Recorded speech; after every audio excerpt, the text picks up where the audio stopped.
Muhammed Aleyhisselam'ın altı hediyesi ve onun insaniyet tarihi gösterken tesiri. Üçüncü, insanın hürmetini ve üstünlükini cekarlaş.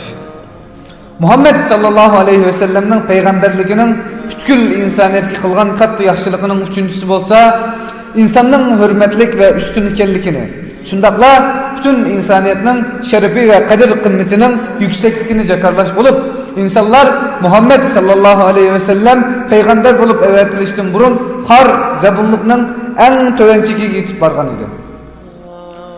Bütkül yer şarda insandan mütöven ve erzimez bir nersi yok bulup efsaneler sokulgan ve has itikatlar bağlangan. Bazı atalmış mukaddes hayvanlar ve mukaddes derekler. Şu nersiler çokunluğuçilerinin nezarında insandan mı hürmetlikrek ve söyümlükrek. Gerçi yaxşı kişilerinin öldürülüşü ve kan tökülüşü bedeligi bolsu mu? Bular qoğdaşqa ve muhabbet kılışqa layıkrak nersilerdir. Bular kılçı vicdan azabı his kılmasın ve kalpleri örtenmessin. İnsanların kanlarını ve göçlerini şu nersiler için kurbanlık kılışattı. Biz 20. asır kelgende Hindistan'a okşaş terakki kılgan devletlerdeki içinişlik görünüşler ve tipik misallarını körüp öttük. Seyyidimiz Muhammed sallallahu aleyhi ve sellem bütkül insaniyetinin izzet hürmetini ve şan şerifini hem de ularının öz ornunu ve kadir kıymetini kaytırıp geldi. Şundakla insanın bu kainattaki en aziz mahluk ve en kıymetli güher ikenlikini, bu dünyada muşu insanın muğluk, hürmetlik, yaxşı görüşke erziydiğen ve köngül bölüşke layık hiç nersinin yokluğunu cekarladı. Hem de insanın mertebesini şundak yukarı götürdü ki, bu insan kaytidin Allah'ın orunbasarı ve vekili bolgan yekki yegane Allah'ın mahluku bulup, bu kainatın yaratılışını sebep bolduğun mahluka aylandı. Allah yeryüzündeki hem nersini sizlerden faydalanışınlar için yarattı. Allah Teala yine insanın Allah'ın mahluklarının en hürmetliki bulup barlık mahluklarla riyasetçilik kılış ve aldı tuturuş ornunda ikenlikini cekarlap mundak dedi. Şek şüphesiz ki biz Adem balalarını hürmetlik kıldık. Ularını kuruklukta ulaklarga mindirdik. Denizde kimilerge çıkardık. Ularını şirin yemeklikler bilen rızıklandırdık. Ularını mahlukatlarımızın nurgundan üstün kıldık. İnsanın hürmetini ve onun büyüklükünü itiraf kılışını Peygamber sallallahu aleyhi ve sellem'nin bunu sözünü yaxşırak ifadelep bırakılan bir söz olması gerek. Bazı mahlukatlar Allah Teala'ya muhtaçtır. Allah'a en söyümlü kişi Allah'ın hacetmenlerine ihsan kılganlardır. İnsaniyetin yüksekliğini ve Allah'ın yıkıllıkını Ebu Hureyre Peygamber sallallahu aleyhi ve sellem'den rivayet kılgan bunu hadisten muinekrak ukturup bırakılan bir söz bulması gerek. Şeksiz ki Allah Teala kıyamet günü ey Adem balısı men ki sen bulup kalsan beni yokluğumdan deydi.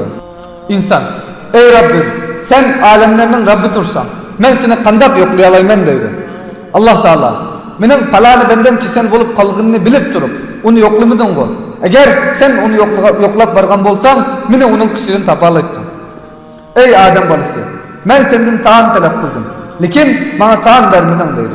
İnsan ey Rabbim sen alemlerinin Rabbi tursan men sana kandak taam vereleymen deydi.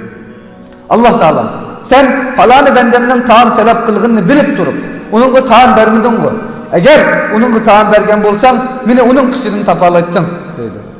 Ey Adem balısı men senden su talep kıldım. Lekin bana su vermeden deydi. İnsan ey Rabbim sen alemlerinin perverdigarı tursan men sana kandak su vermen deydi. Allah Teala menin falanı bendem senden su talep kılgan idi. Lekin sen onunla su vermedin. Eğer sen onunla su vergen bolsan meni onun yerinden tapalayttın deydi. İnsanın yükseklikini ve mertebesinin yukurlukunu muşu cekarnamıdın inekrak ve roşenlik kuturup bırdıgan bir cekarnamı barlığı tesevvür kılınamdı. İnsanlar kadimden tartıp hazırlık kadar başka bir din veya ki başka bir felsefede muşundak yüksek ornuğa ve âli şerifke erişerdi mi? Peygamber sallallahu aleyhi ve sellem Adem balalarına mihri şefkatlik boluşunu, Allah'ın rahmetini kolu keltirişinin zörür şart kılıp mundak dedi. Rahimdil kişilerge Allah rahim kılıdı. Zimindeki kişilerge rahim kılanlar. Şundak kılsanlar asmandaki zat Allah sizlerge rahim kılıdı. Peygamber sallallahu aleyhi ve sellem muşu davetini, yani bütkül insaniyetinin birliki ve hürmetlik məxluq ekanligini ilan kılıp, muşu davet yolunda qattiq kurash qilishdan burun dünyanın vaziyetinin hem de dünyanın ictimai ve iktisadi ahvalının qandaq holatda ekanligiga qarab bakın. Peygamber sallallahu aleyhi ve sellem peygamber bulup kelishdan burun bir şahsning şehvetinin kıymeti, yani birinin havai hevisinin kıymeti neçe yüz minglagan insanların canlarından mı çoğunluk ve kıymetlilik idi. Bir padişah yoki bir imperator öz ko'nglidagi erzimas maqsadini amalga oshirish uchun nurg'unlagan yurtlarni vayron qiladi. Nurg'unlagan bandalarni qul qiladi. Nurg'un boshlarni kesadi. Tirilg'u yerlarni ve canlıklarning neslini halok qilib, hammani gumron qiladi. İskender ta ki Hindistan'a kelganga kadar bastırıp vardı. O yol boyu maddi ve manevi medeniyetlerini vayron qilib mangdi. Onun yavuzluğu bargan sırı işip ve aynı biz ormanlık hayvanlarını oğulagandek insanlarını oğulaydı. Bizning muş zamanımızda mı alemşumul iki qitim uruş partilab, neçe milyonlagan kişi muş uruşlarının kurbanı aylandı. Bu iş fakat milletçilikке ait tekabburlukla, şahsiyetçilikle, hukuk teması ve halkara ticaret bazarlarını monopol qilish temasının mahsuliydi.